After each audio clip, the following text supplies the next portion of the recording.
Should the Los Angeles Rams be targeting Stefon Diggs? It is a major topic of conversation for the Ramily right now. And on today's episode of the Rams Report presented by PrizePicks, we're going to break down the recent news that has really sparked this conversation up again. It's kind of been around the Rams all offseason long, but it really got going again recently. And then we're going to get into whether or not the Rams should do it. Let's get into a full run of show for you so you know what's coming. Like I said off the top, there's been some recent news here that's really reignited the Stefon Diggs conversation. So we're going to talk about that so everyone's kind of on the same page. For those of you out there wondering why Stefon Diggs is an option, I feel you. You may have missed this update, though. Next, we're going to talk about how Stefon Diggs fits into the Rams' cap equation. Two equations to really think about with Stefon Diggs. One, of course, is financial. We'll break that down from a cap perspective.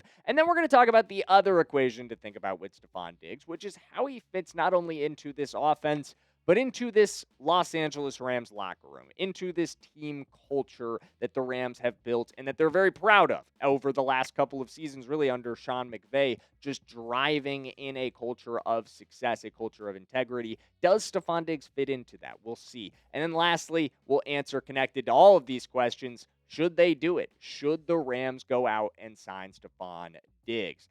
But if they do, we know exactly where the news will be. You guys know exactly where to find out if the Rams sign Stefon Diggs. It's right here on the Rams Report. So make sure you don't miss it. If you're not already subscribed, if you have not already joined our Ramily here on the channel, today is an excellent day to do so. Hit that subscribe button and ring that notification bell, guys, because the minute, if the Rams do sign Stefon Diggs, the minute that they do, we will have a short out for you guys, and we'll be working on a long-form video quickly after that. So all the content you need around Stefon Diggs, if that signing is made, will be right here on the Rams Report, so make sure you're subscribed.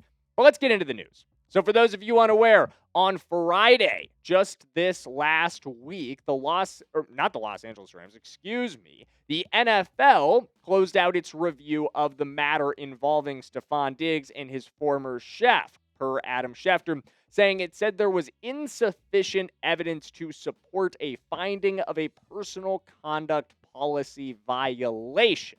So, said simpler, Stefon Diggs has been cleared of discipline in the incident in the matter between him and his at-home chef, which, if you hadn't heard about that, there was a dispute about payment and I believe an alleged physical altercation between the two of them. He was cleared by the court system recently, and now he has been cleared in the NFL's separate personal conduct violation investigation, which we all know the NFL conducts their own separate investigation that doesn't really rely on court findings. They don't need a guilty finding in court to punish a player. So there was still a question of whether or not they would get involved with Diggs. And that would, of course, limit teams from going out and signing him. But now the door is open for Stefon Diggs to sign with a new team. And could that team be the Rams? From a cap perspective, the answer could be yes. We've talked about this before, but post-Myles Garrett, the Rams still have more cap than I think people give them credit for, or maybe would expect, I guess. 2026, you still have $16.3 million in cap space. That's plenty to sign Stefon Diggs, especially if you go with an incentive-laden contract where you could roll money around. So coming up next, now that we know exactly why Stefon Diggs is now available, why conversation has been reignited around him, and that the Rams absolutely could sign him if they wanted to from a cap perspective, let's talk about things from a fit perspective, both in this offense and in this locker room culture, maybe even more importantly than how he fits on the football field. Diggs, though, guys. And from a fit in the offense perspective, I think he's pretty seamless. And I think he's still highly productive. And I don't think he's still highly productive. The numbers tell us he's still highly productive, right? Like, men lie, women lie. Stefon Diggs lies occasionally. But the numbers don't at the end of the day. And this guy was still a 1,000-yard receiver last season with 4 touchdowns, and a huge part of why the New England Patriots were in the Super Bowl. at the end of the year last year. Obviously, things didn't go their way as Stefon Diggs perennially, still trying to get a ring, but it didn't happen for him last year. I think that's another big part of the reason why he would want to be in Los Angeles, something that Jake Ellenbogen, when we discussed this on his live show, that was something we both agreed on, is that there is some rumors out there that Diggs wants to be in LA. So you think about that from a cap perspective as well. It might be a discounted deal, and it would be a discounted deal on a guy that would certainly be an upgrade for this Rams offense. I truly don't think it's a controversial take to say Jordan Whittington and Stefon Diggs. I love Jay Witt. I think he could still be a productive part of this team, especially if they don't go out and sign a Stefon Diggs. I think Jordan Whittington's going to have a big role to play, but I don't think it's a hot take. I don't think it's controversial to say Stefon Diggs is a much better player than Jordan Whittington is. He would be a much bigger threat at the third receiver spot for this Rams team, even for a team that runs as much 13 personnel as we do. Anytime you have three receivers on the field, you're borderline unguardable. So again, the concern with Diggs now, nor has it ever been in his career, it's just not on the field. Like, at the end of the day, it's not an on-the-field concern. If you bring him in, or you can, at the end of the day, nothing is guaranteed in the NFL, but you could feel very safe with the idea that Diggs is going to continue to be the productive receiver we have seen throughout his career. Again, as long as he's healthy, that's what he is. He is a solid asset to a team on the field. But we've also seen throughout his career him be a headache for teams off the field, on the sidelines, arguing with his quarterback in Buffalo, in Josh Allen, complaining in the media about target share, nobody wanting him to date their sister in Minnesota. Small potatoes there on that one. But you get the point. There is a pattern around Stefon Diggs of, shall we say, questionable behavior. I always think back to that incident last year in New England before the year got started, and I feel like we kind of all moved on from it very quickly. But that yacht thing where he was doing Lord knows what on the yacht, like, is that an incident we want coming out around Stefon Diggs as a Los Angeles Ram? That's something we want coming out around this Rams team.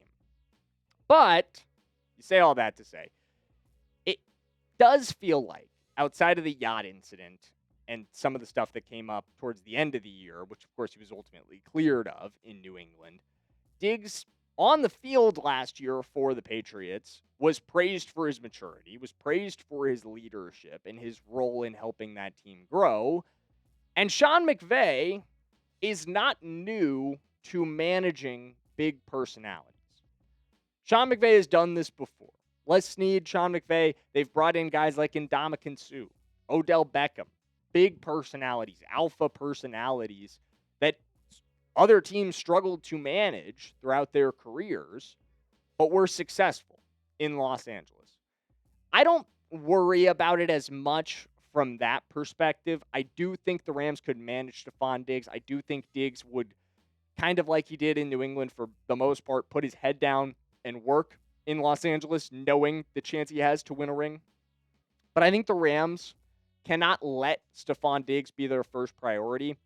Or maybe more accurately, the Rams cannot afford for Stefon Diggs to be their first priority because of some recent news, which we're going to discuss at the end of today's show. But before we get to that, I've got to give a shout out to the sponsor of today's video, guys, and that is PrizePicks. Guys, I love playing daily fantasy with PrizePicks. If you never have before, it is super easy to put together a lineup. It is the most fun way to make watching sports even more exciting. And I've actually got a lineup going right now that you guys can tell. I'm going with the more on Francisco, I believe it's Valverde from Uruguay, and his passes attempted. That is one of the discounted picks for PrizePicks right now. So that one is a must-have in all of my lineups. To be honest with you guys, I'm not the biggest soccer guy, but anytime PrizePicks is going out with those discounted picks, I always make sure I get them in my lineups. I've also got the more on Juan Soto's hits, runs, and RBIs today with the New York Mets. He's been playing really well lately, so I know that one can be a cash for me in my lineup. And then lastly, I've got AZ Fudd. I'm going with the less on AZ Fudd. Don't really think she's going to score that much tonight. So ultimately, I think this lineup is pretty green. You guys can tell me. You can fade me. Whatever you do, just do it with our friends over at PrizePicks. And if you're brand new to PrizePicks, make sure you use our promo code. Download the PrizePicks app today and use code HMA when you play your first $5 lineup to receive $50 in lineups. That's code HMA when you play your first $5 lineup to get an extra $50 in lineups with PrizePicks. Clickable link to download the app is in the comments and the description below. Okay.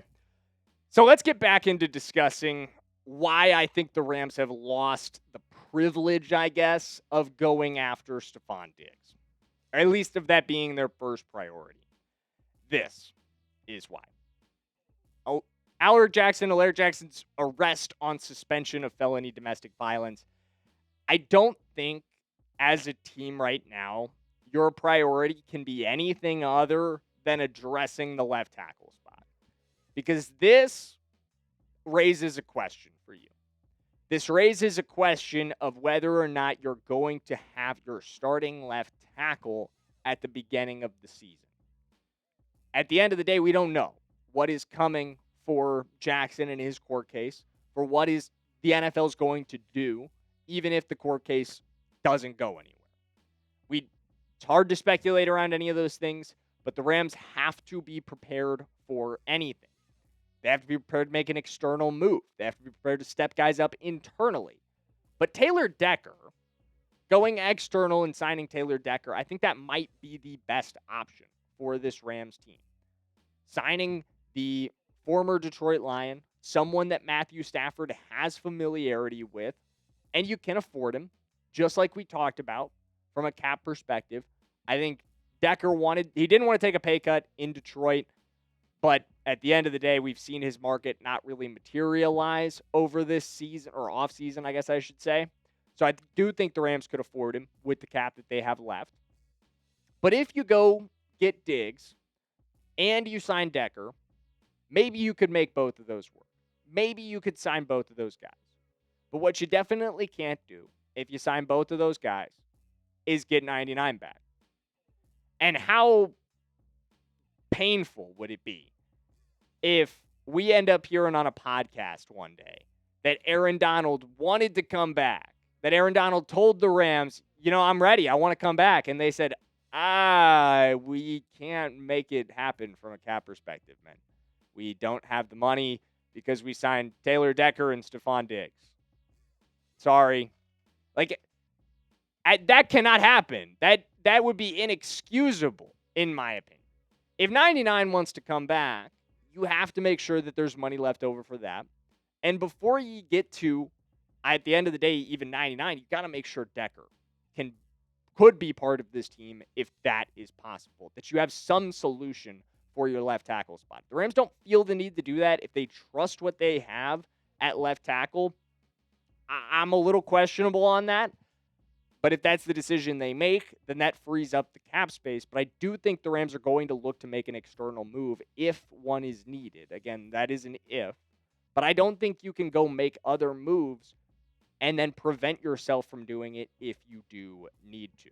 I think at the end of the day, this news around Jackson just prevents the Rams from being aggressive in the ways that they would have otherwise maybe been if this news hadn't come up. I think maybe you do sign Stefon Diggs. Maybe Stefon Diggs is already a Ram if that news hasn't come up. If there isn't a possibility that the Rams have to go out and sign a left tackle.